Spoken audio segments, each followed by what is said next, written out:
Hey everyone, it's Jason. Welcome to Transformers deck building game War on Cybertron. So this is video part number 2. So video 1, we went over kind of just briefly went over some of the rules, what the deck building game was. I didn't go into a ton of detail. We went over all the basic cards and the Transformers you to play as.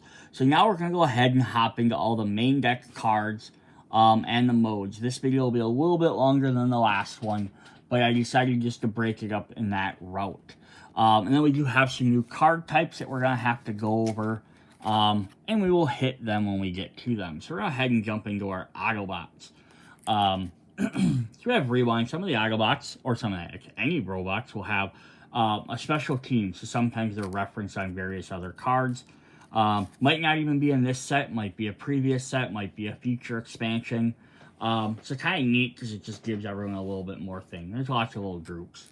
I'm not going to keep reading all their, like from the last video, read all their little stats. I'm not going to read those. I'm generally not going to read their, defeating ability at the bottom in the gray. I'll read usually probably just their white text.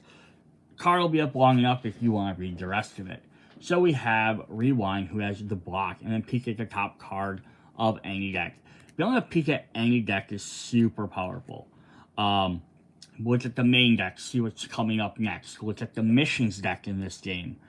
See what missions are maybe available. If you're playing cooperative, you can look at your teammates' deck. Hey, they have a card coming up, whether they know if they want to draw it or discard it with one of their effects or your effects. Same thing with an opponent. You can look at their deck and see if, like, oh, it's a crappy damage card. Great, let them keep it. Oh, it's a huge big card that's going to hurt me. I'm going to make them discard it. So, yeah, any deck is really cool. We have Iron Fist, who has assist at range 1. And you can pay 2 energy on target character within range gains 2 damage. That's pretty crazy, right? We have Ram Horn, another mini cassette. These are for Blaster. Assist or Confront, +1 power. And then move target character and go space or adjacent space. That's always nice. Firestar. When you move onto a site with the card's move value, this card's move value, gain 1 energon. Then you can destroy a card you control if you spend energon using it. We have Air Raid, who is an aerial bot, who has flight. You may spend 1 move from this card to teleport to an adjacent space. So teleport is movement that just lets you go anywhere on the board that's not, for some reason, restricted from teleporting. Or potentially boss reveal attack against all players. That can be very, very powerful. That's definitely cool. We have Afterburner, who's a Technobot, who has block, +1 power if you control 2 damage. Nice. Or blocking attack or gain 2 move. Very helpful. We have Blue Streak, who has block. Next time you move to a ruin this turn, you may destroy 1 card in your discard pile. With the top card of your deck, you may destroy it or play it. So we kind of briefly talked about ruins. They're basically cards that will come out and prevent new cards from coming out until you get rid of them. You have to clear the ruins to allow more cards to come into play. And we'll go over a little bit more rules when we go through those cards. We have Chromia. Peek at 1 card in the Matrix. If it's a maneuver, you may reveal it and gain it. Nice. And this could work really well with some other cards that let you peek for other different stuff as well. Or this might work really well with some of your Autobots. Certain cards want to gain maneuvers. We have Skydive, who's another aerial bot who has flight. Next time you move onto a ruin this turn, ignore its ongoing effect. Clear ruin in your space, but gain no energon reward. Instead, draw 1 card. So cards like this are going to be really cool if you're playing with rules. If you opt to play a non-ruin game, because you're playing an older version, but you're mixing and matching cards from sets, I wouldn't include this card. Just because it's not going to really do anything. There's other 4-cost cards that are going to have same or relatively the same abilities, but have stuff down here that you can do. We have Silverbolt, who is another aerial bot, who has flight. Target card any player controls other than this. This one has +2 power this turn. Non-starter card you control have flight. Alrighty, we have 2 more. We have some of our main characters get special cards. We have Elita 1. Block. During your turn, you may play this card instead of discarding it, even during a confrontation. For 3 energon, no assist can be played during your adversaries during this battle. So yeah, so a little bit more powerful card. And then finally, for our Autobots, we have Optimus Prime with his awesome energy axe. Reveal. Place a +1 power token on this card, increasing the cost to defeat it. When battling, +1 power for each Autobot controlled by any player. And if you're commanding, which is the polity mechanic, which is also says at the bottom, gain 2 VP and may 1 command token from any polity. So those are another new card type we haven't gotten into yet. Just a brief thing, it's sort of like King of the Hill. They're out there, you have to try and take control of them to gain the benefits, or not, get the negative side, I guess. We'll see what they are. So it's kind of neat though. He becomes harder to defeat for villains, or for the Decepticons. It's really cool. Let's hop into our Decepticons. Speaking of them, we have Slugfest, who's another mini cassette. Who has blocked. If you're in any space with an adversary card or character, you may discard 1 card. If you do, draw a card. Flame War. The motorcycle. This card may be played beforehand for any damage cards in your hand. So, okay, cool. So just play click target character in your space, discards 1 card. So you can discard your damage if you have one. What is kind of odd there is it literally shows her wielding a bow and arrow, and she doesn't have ranged. Kind of just interesting note there.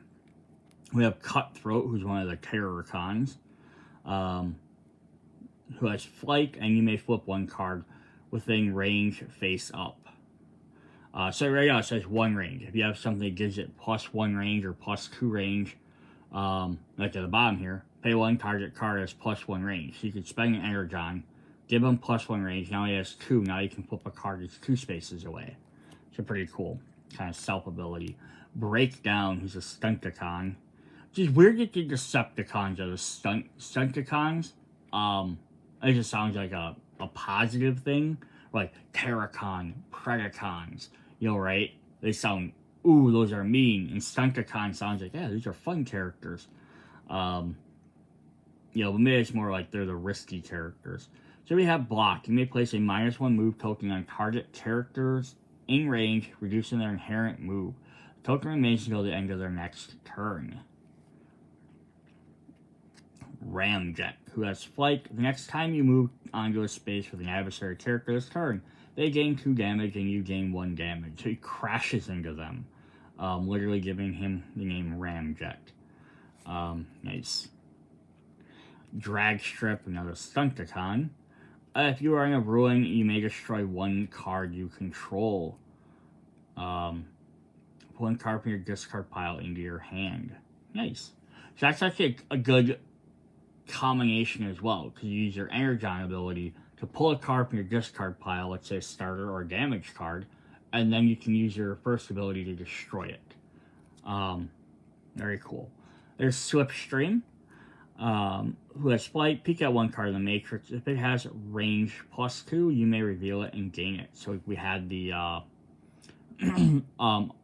other character in the Autobots that did that for maneuvers. So we have one that does it for range as well. Plus, there's also neat down here. Pay X Energon for if you have command, you gain X power.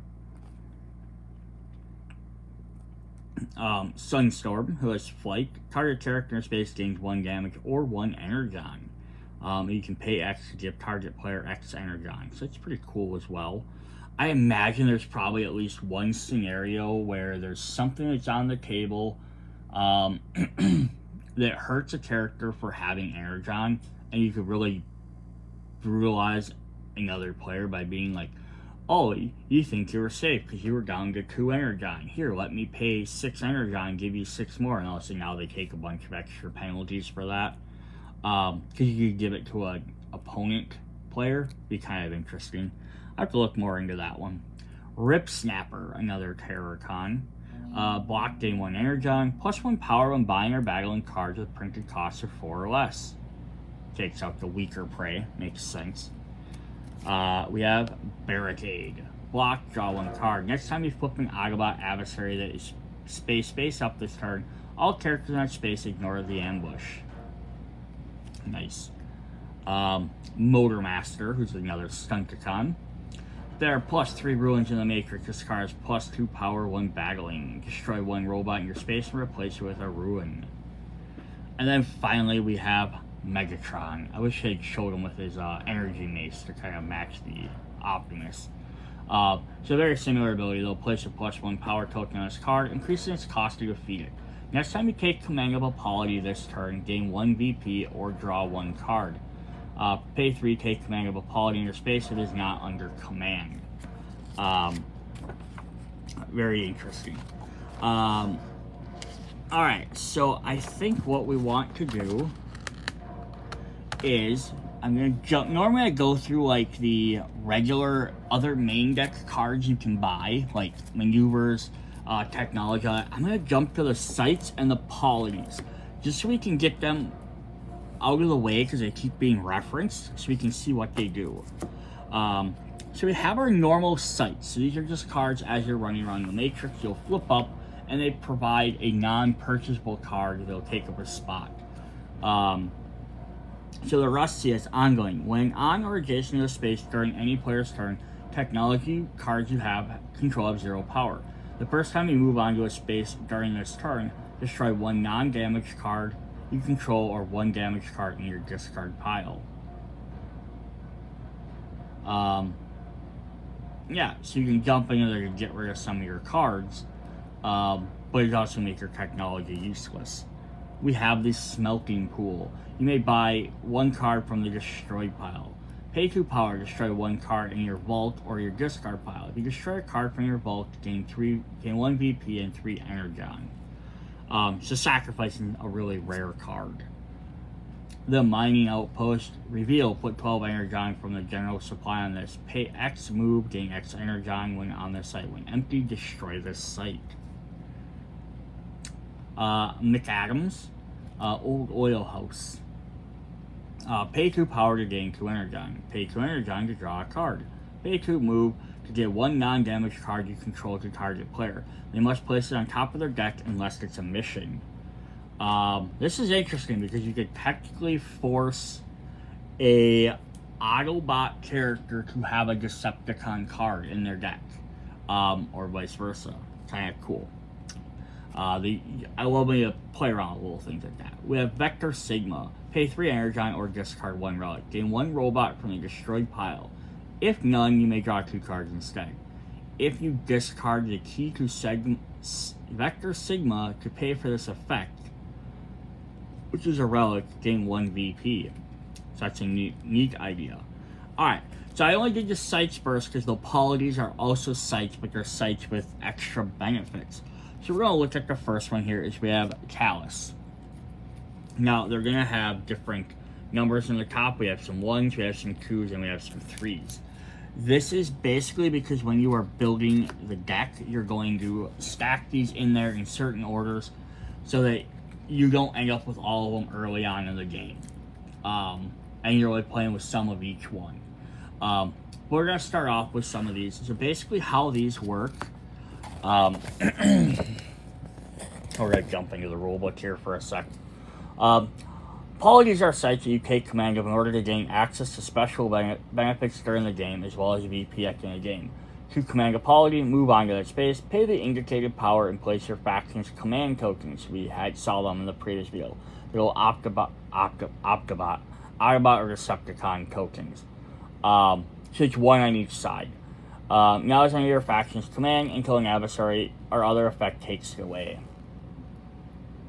The cost to take command of a polity increases with each polity under an adversary's command. +1 for each of your adversary's command tokens in the Matrix. including the one you are on. So there's 4 total tokens.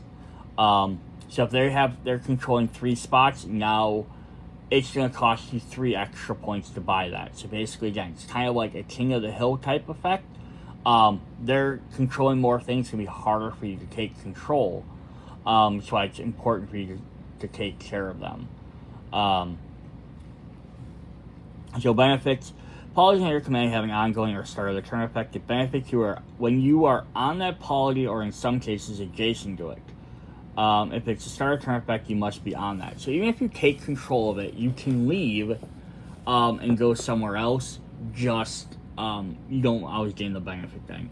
Lots of cards have had the command keyword, like confront or assist. When you see it after it, followed by a colon, it says +1 power. The effect can only be used when you are taking command of a polity.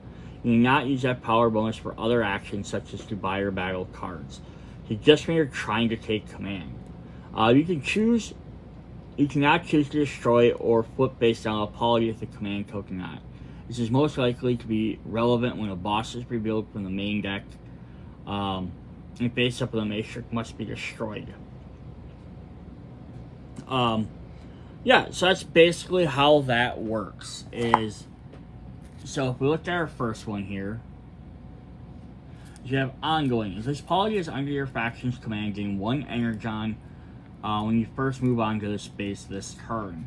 So as long as you control it, you can hop onto it to gain 1 extra energon. You can pay 3 power, take command of this polity. You pay 1 more for each polity under your adversary's command, including this one. So the first player to land on it can pay 3 power to take control of it. They put their token on it.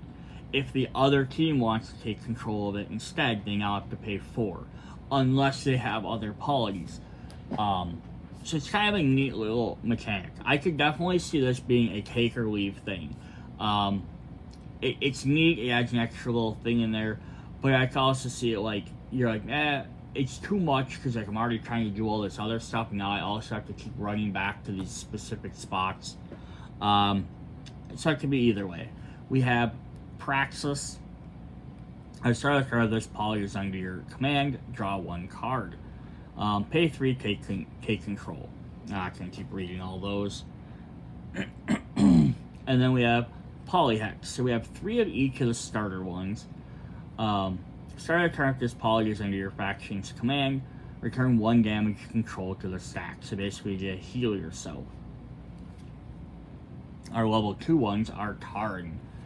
This polity is under your adversary's command. Pay 1 or more power to buy or defeat an adjacent card this turn.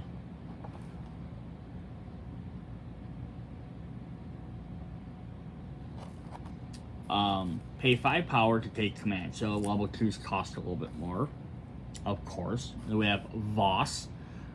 If polity is under your faction's command, pay 1 less power to buy or defeat an adjacent card. Our level 3s is we have Kaon. Ongoing, if this polity is under your adversary's command, pay 2 more power to buy or defeat an adjacent card to this. So this one works almost negatively. So you gain the bonus because it hurts your opponent.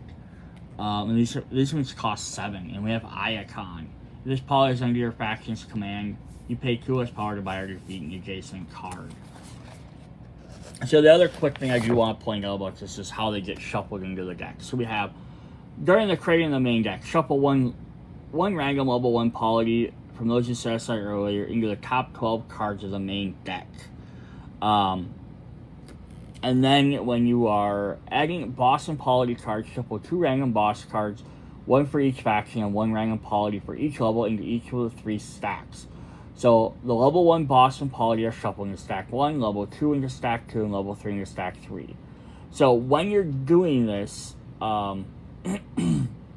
you're going to be shuffling in, basically shuffling 1 Autobot boss, 1 Decepticon boss, and 1 polity into each of the 3 things. Now we have 2 for each of the levels, as well as, so that means like, you play the first game, you could use the first 3. Then you play the second game, you could use the other 3.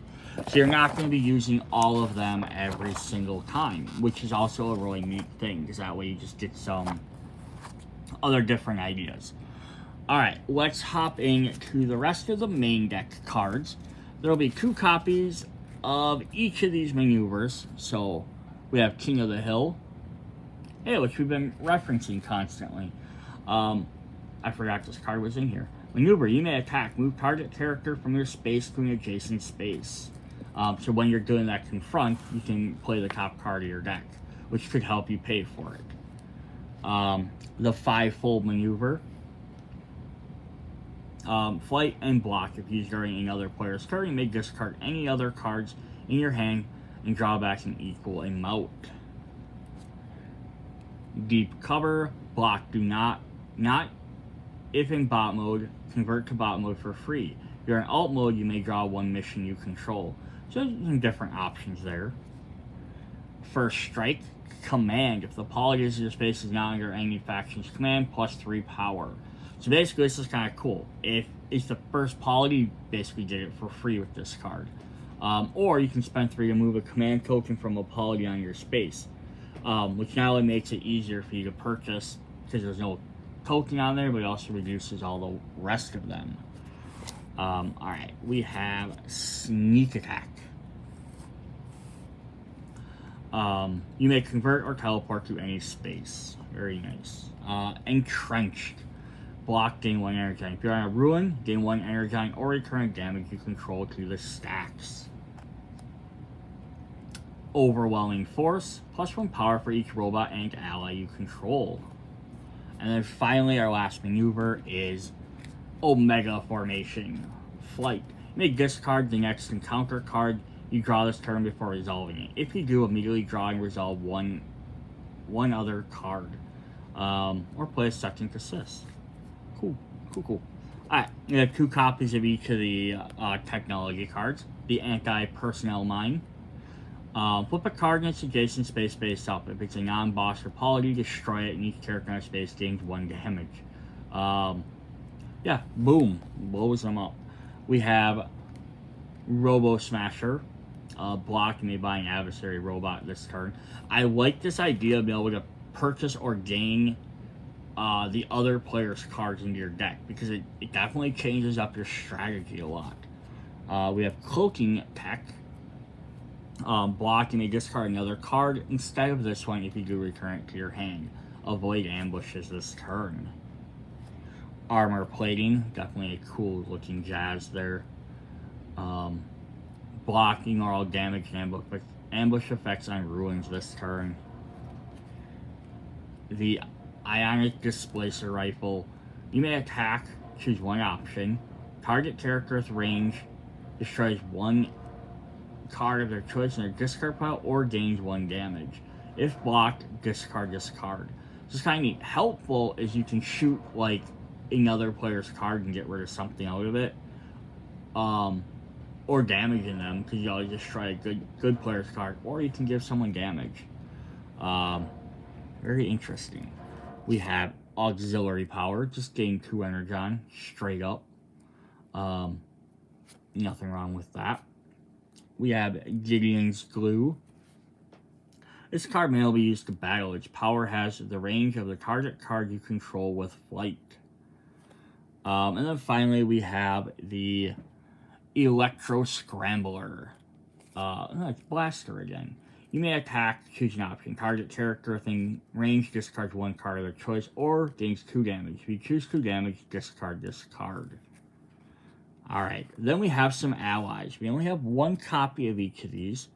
Allies work a little bit differently because they stay into play. Everything else you play gets discarded and goes away. And it goes to discard and you redraw it. But these guys stay out. So you have Mercenaries. Pay 1 energon when battling during your turn. Target card you control has +2 power. Pay 2 energon during your turn attack. Choose one option. Target player discards 1 random mission or 1 random card in hand. The Spy Network. Start your turn, peek at 1 card in the matrix. Then you may flip it face up or leave it. If it's a steam or polity, you must flip it face up. Ongoing, when you move to a space occupied by an adversary's character, you may peek at that player's hand. Decimus. Start your turn, you may discard up to 2 cards with 1 power each to gain energy equal to their total power. If you discard 2 cards using this ability, also discard this ally. So I think these are fun little effects, like some of these cards were like, do weaker option, but you could do it multiple times, or do a more powerful action, but you lose this card and you can't do it anymore. So it kind of dictates, and yes, you know, like, what do you really need? Like right here is, I can just one card, you know, and gain some power, or I could discard 2 and gain a lot, but then I can't do it ever again. And we had that gun that was like the same way. It's always a really neat thing. We have some Guardians. Ongoing cards in your hand that cost 4+ have block. When you discard a block during an attack during your turn, you may choose to discard this ally instead. You must reveal the card you would have been discarded to prove it's a block. Well, again, yeah, you can opt to keep that card, you know, discard that. We have Alpha Trion, who's also a robot. Start of your turn, if you're on a polity, your faction commands, draw 1 card. Ongoing, you pay 2 less to buy relics. And our final ally is MTO, sorry. Start of your turn, you may discard 1 card and draw 1 or 2 cards. If you drew 2, this ability to discard this ally. Again, discard just means they go into your discard pile, you'll eventually redraw them. But again, it's, do you want to be able to draw 1 extra card, discard and draw 1 extra card every turn? Or do you really need that second card? Very, very interesting. Alright, so we're going to get to the other 2 new types of cards we have. Which are Ruins and Missions. Ruins will have... So in this set, they have the regular Transformer backs, and then the later sets, when they brought them back up, they changed them to literally say Ruins on the back. So how a Ruin works, we'll throw up these, we have 3 copies of this, is when you defeat a character, an adversary, or a boss, you place a Ruin in place instead, face up. They always played face up, and basically just takes up the spot on the board. So what you have to do is you have to clear it for this, you have to pay 3 move to clear this Ruin. And it gets rid of it off the board. So it's basically taking up a spot, so you can't replace it with a new card, so you can't find something new to draw, or find the boss you need to win to beat the game, or whatever. You have to deal with these effects. And the other thing is there are 10 cards in the deck. If you have 9 of them out, because I think there's one of these that you can't clear. Yep, there's one you can't clear. So if you ever have all 9 of them out, you automatically lose the game. Game's over.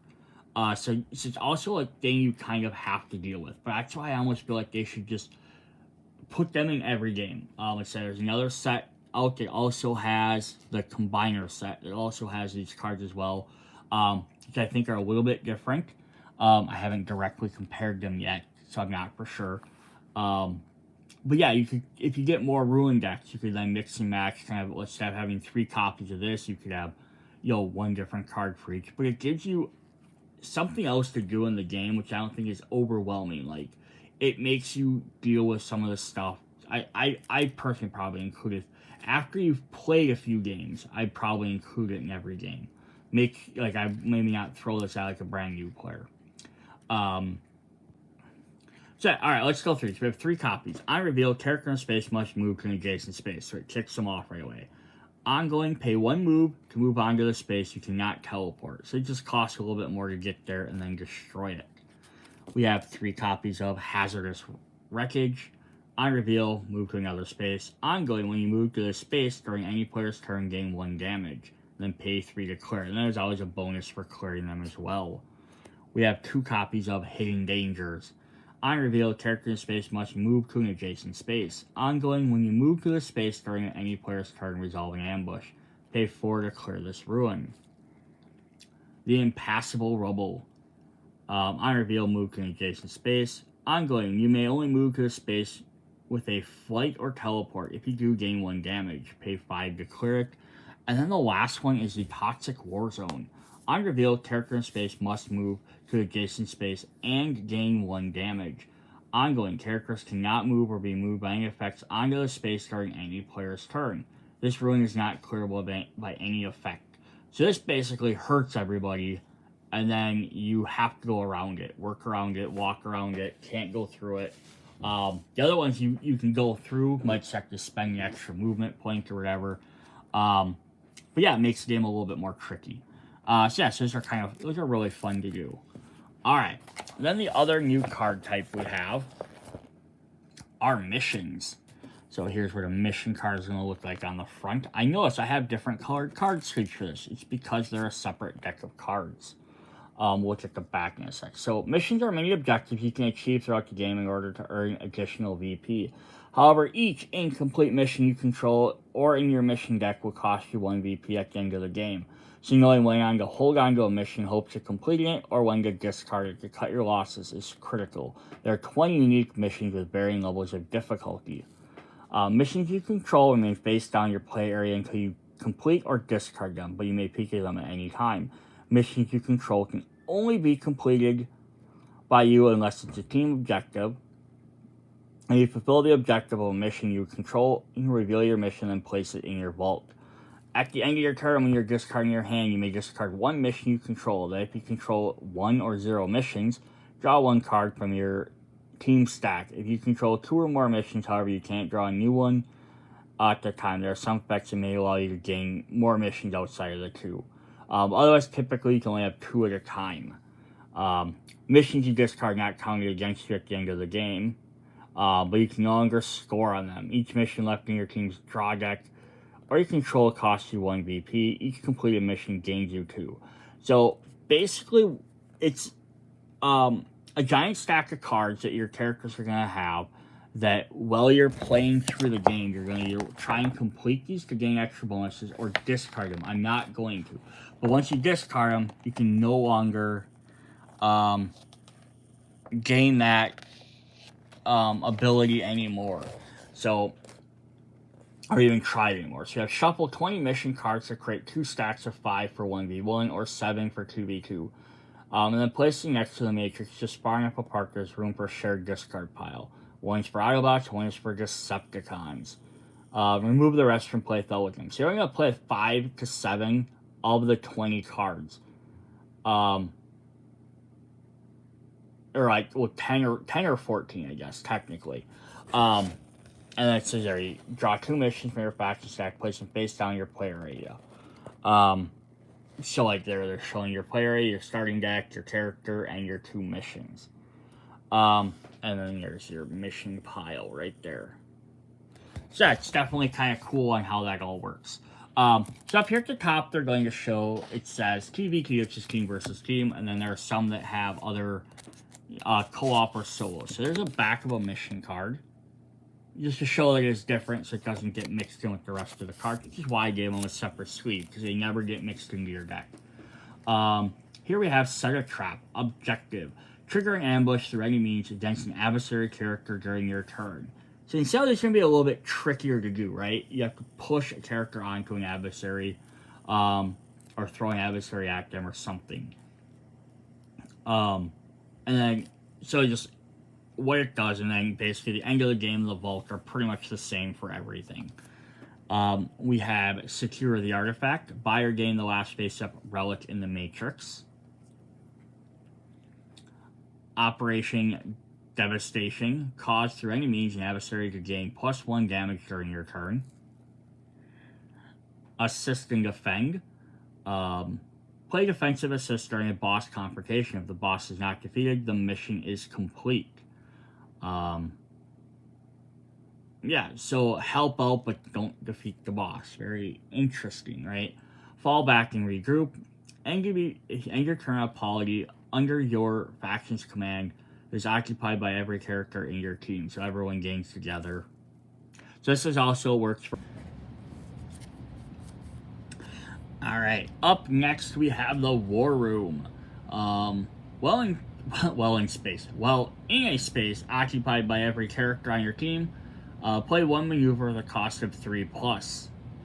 Yeah, these are fun little, like, just extra objectives to do. Convoy duty. As a team objective, blocking attack against another character with range. Alright, and then we get to all the rest of them also are utilized for solo mode as well. So team versus team, co-op, and solo. So I have the Sismanian Dawn, Play +3 robots during a single battle. Research and development. Buy 2 non-basic cards of different types during a single turn. Nightmare Engine. During your turn, reveal 3 robots in your vaults, each with different costs. Retake the city. Command a polity that is under an adversary's command. Stockpile Energon. At the start of your turn, if you have an average of 5+ Energon per player on your team. Shock and Awe. Defeat a boss by exceeding its final cost to defeat by 3+. Remove the Fallen. Clear the last clearable ruin in the Matrix. Damage Control. Destroy or return to the stack the last damage your team controls. Doom Patrol. Flip 2+ cards face up in a single turn. If you're revealing adversary, you complete this mission. Covert Ops. Defeat or buy 2+ cards in the Matrix in a single turn while in alt mode. Reconnaissance. Flip 4+ cards face up during a single turn. Weapon Shipment. At the start of your turn, reveal 3+ technology cards in your discard piles. And Search and Destroy. Flip an adversary face up and defeat them in the same turn. Yeah, so these missions are kind of just a fun extra little bonus. So like, the 3 new card types we have is the Polities, which are sites which have kind of like a controlling thing. It kind of gives you, I think, maybe a little bit better for team versus team mode, because you're kind of trying to compete back and forth to see who can do what. Not that you can't use them in other modes as well. But it adds an interesting kind of maybe dynamic. But again, it might be too much of having to control it and then run back over or run. You might be spending too much time trying to capture that area versus trying to do some of the other stuff. I think ruins are pretty interesting and fun just because they make you have to do an extra step to remove things. So things aren't constantly being replaced. So you defeat something, you're going to have to then basically reveal 2 cards in a turn to open up a space. Otherwise, you have to destroy the ruins in the same turn.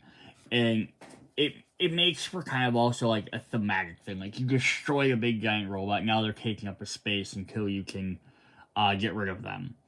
And I think the missions could also be very fun, but they're very much here or there.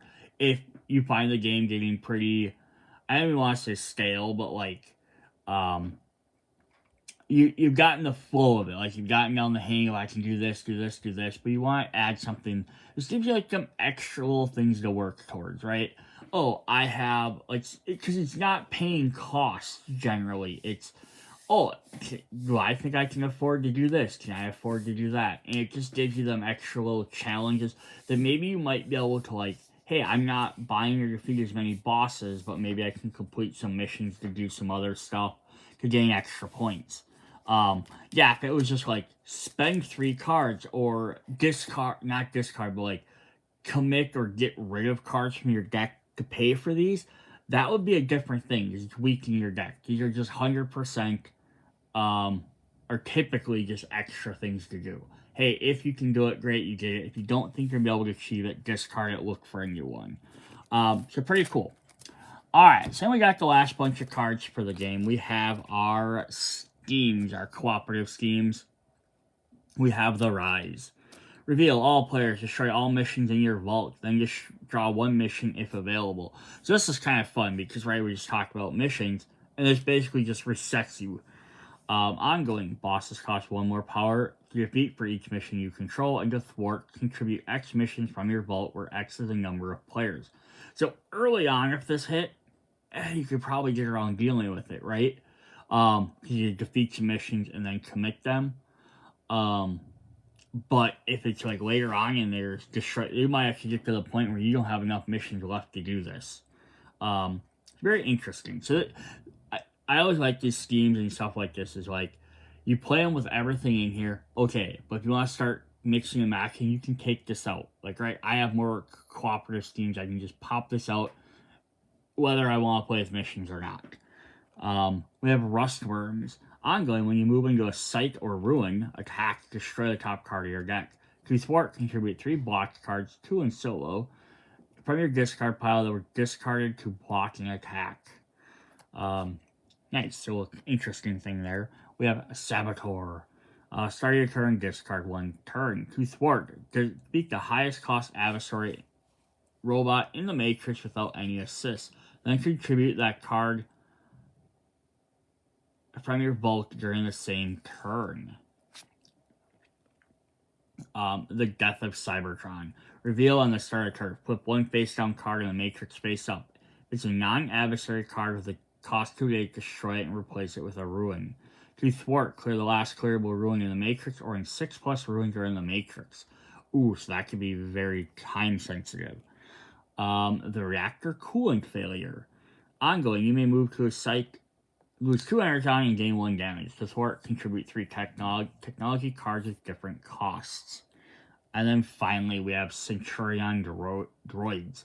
Reveal, put all polities under your adversary's command. Oh, wow. Start your turn, add +1 power token to the highest level polity not under your faction's command, increasing its cost to take command of it. To thwart, take command of 1 polity with at least 1 +1 power token on it. That could be a very devastating thing to have to deal with. Again, Steam, make the game very interesting. Alright. Then we're going to look at our encounters. We have brand new backs here. That's why I have them in clear sleeves, just because they have different... Every set has different backs. Alright, so on the top, we always have ambush. On the bottom, we have boss confrontations. We have out of control. Attack, lose 1 BP. If you have none, gain 1 damage instead. Boss reveal, ambush, hits all adversaries. For the boss, add 2 adversaries. Add 2 to the adversary's cost, plus 1 additional for each polity not under your faction's command. Desperate measures, lose 2 energon. And then bosses, add 1 to the adversary's cost, plus 1 for each additional card in your vault. Your vault is empty, also gain 2 damage. The Jaws of Victory. Reveal the top card of your deck. If it's a starter, gain 1 damage, otherwise destroy it. And then for the boss, we have discard all assists from your teammates. If no teammate assists were played, add 3 to the adversary's cost. Power Boost. Attack, destroy 1 card with a cost of 2+ you control. If you control none, gain 1 damage instead. For the boss, add 1 to the adversary's cost for each energy you control. If this is 2 or fewer, also gain 2 damage. Ruination. Attack, no adversaries can be battled by any player on this turn. And then boss, add 2 to the adversary's cost, plus 1 for each additional ruin in the matrix. If there are none, gain 2 damage. War of Attrition, just gain 1 damage, not terrible. Boss, confrontation, attack, destroy 1 card with a cost of 3+ you control. If you control none, gain 2 damage instead. If blocked, destroy the blocked card. Disarmed. Attack, destroy 1 relic you control or in your discard pile. Do not take 2 damage. For the boss, destroy 1 technology you control. If you control none, gain 2 damage instead. If blocked, destroy a blocked card. Outflanked. Attack, lose 1 VP. If you have none, discard 1 card instead. For the boss, destroy 1 maneuver. If you control none, gain 2 damage, destroy if blocked. Awesome. Cost of War, lose 2 energon. For the attack, destroy a robot, control none, gain 2 damage. If blocked, destroy the block card. And then finally, we have backup, gain 1 damage. And for boss, add X to the adversary's cost, where X is the highest cost of a non-boss card currently in the matrix. So what's always really interesting about these is that you have a big name in the middle, like backup or War of Attrition or whatever. But then the top and the bottom effects aren't equal. Like, I don't expect them to do, like, have the same effect. Obviously, the ambush is supposed to be a weaker effect than the boss confrontation. They just utilize them on the same card, which is a great idea. But it would be more interesting if, like, the top one does 1 damage. Then the bottom one would do something about also gaining damage, just maybe a higher cost. So like they all kind of worked in the same, that the effects on both the top and the bottom had the same corresponding ability. So if, like, backup revolves around the boss having a non-boss thing to help. So the ambush should be something like, gain a damage for each adjacent adversary card or something like that. Or, if there's an adjacent adversary, gain 1 damage. Right? Because then it's showing it's a backup card. I just think that'd be a little bit unique. That a little more synergy between the top and the bottom. Alright. Our final bunch of cards are our bosses then. We have Blaster, level 1. Reveal attack, gain 1 damage. If there is a mini cassette in the matrix, also discard 1 card. So this will utilize that little mini cassette keyword we saw in the robot cards. Ongoing adversary, robots cost 1 more power to defeat and give no reward when defeated. Blur, reveal attack. Discard a card with a move, then resolve an ambush. Start a turn, swap Blur with 1 adjacent non-sight card. Not occupied by an adversary character. Ongoing, your alt move has -1 move. Oh, so he's going to jump around the board. So that's really fun. Springer, our level 2. Reveal attack, flip, not convert your character to another mode and lose 1 energon, then resolve an ambush. Start your turn, discard the top card of your deck. Ongoing, pay 1 energon to convert. Nice. Makes it harder for you to change. Winged Blade. Reveal attack, move to an adjacent space not occupied by this boss, then gain 1 damage. At the start of your turn, discard 1 card, then every Decepticon character on or adjacent this card must resolve an ambush. Superior we got a combiner. Reveal attack, discard all allies you control, then discard 1 card for each aerial bot in the matrix. Start your turn, discard 1 card with flight. If you have none, gain 2 damage instead. So that's really cool, right? We're getting cards that are referencing the specific ones. And there's a bunch of aerial bots in this. There's some in some of the other sets. You could then remake your deck, put him in there, put more aerial bots in there. If you take out all the aerial bots, don't include him. Put somebody else in there. And finally, we have Ultra Magnus.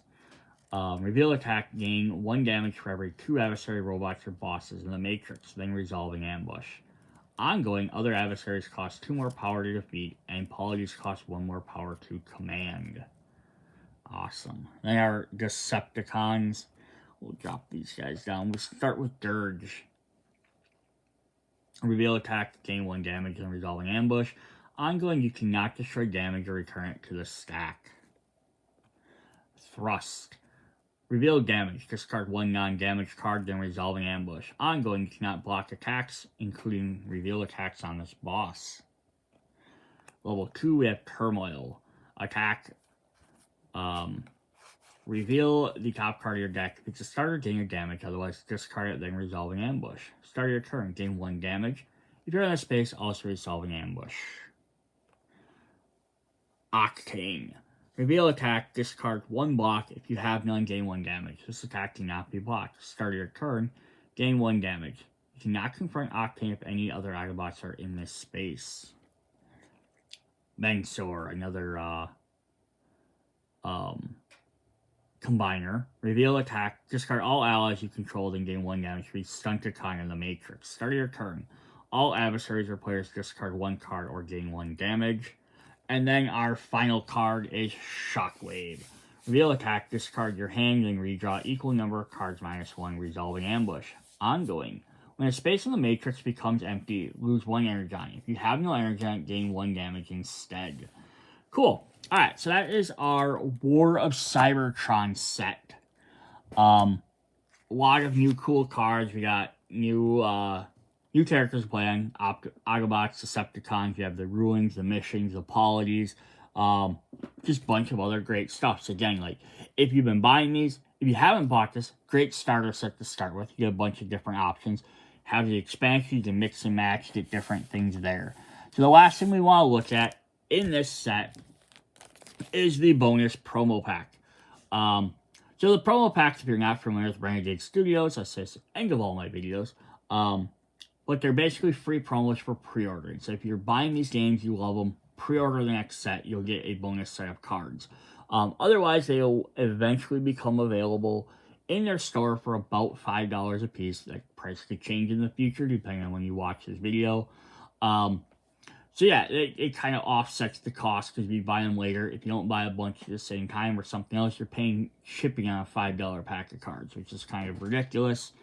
Nothing against Renegade for that, just where you could have just bought it with the set and got it for free. But yeah, let's go ahead and take a look at what we have in this pack. So we are going to get a brand new Autobot. We have Windblade. It'll say promo on the bottom, so we know it'll have these Cybertron set. The first time you move to a site this turn, add target card has +2 powers. For 1 energon, teleport to a site or ally in the Matrix, then draw a card, and 2 gain adversary cost with 2 to 4 in your space. Very cool. And then her ult form turns into her fighter jet. 2 movement and flight. When you convert to ult mode during your turn, you may move target character in your space to an adjacent space. So moving someone around. Again, I love the vagueness of this, because it could be you can move one of your allies somewhere else. Hey, I can kick them off a space that might be harming them or whatever. Or you could push an adversary, another player, opposite player, somewhere else. Like push them onto a space that might hurt them. That's kind of fun. Then we have opposite that, which you have Ramjet. Non-starter cards you control with flight have +1 power. For 1, destroy 1 card in your hand. For 2, cards you control have with +1 range have flight. So he's all about the flying mechanic. And then his ult form is his fighter jet. 2 movement and flight. Once during your turn, when you move to an occupied space, another character, you may move that character to adjacent space. So the same ability, not a big deal. I don't mind. Eventually, you're gonna have characters on the same abilities. It makes sense to kind of put them together. Then the other 2 cards we have is we have some more robot cards. We have Orion Pax. So this is the original version of Optimus Prime before he became that. You may attack. Target player in your space discards 1 ally. For pay 2, gain 1 ally from target player's discard pile. Yeah, so that's pretty cool, right? Gets a little bit different version of him. And then we have Minor Megatron. This is what he did before he became the Tyrant. He's a minor. Next time you utilize his site this turn, gain 1 energon. If you're on a site, gain an adjacent card with a cost of 2 to 5. So cool, very different effects. Yeah, if you're looking to pick up these extra 4 things. You'll also get with these guys, you'll get their little miniature standees as well. Character stands and stands as well. So it's not just the cards. Cool. That's what we have for War for Cybertron.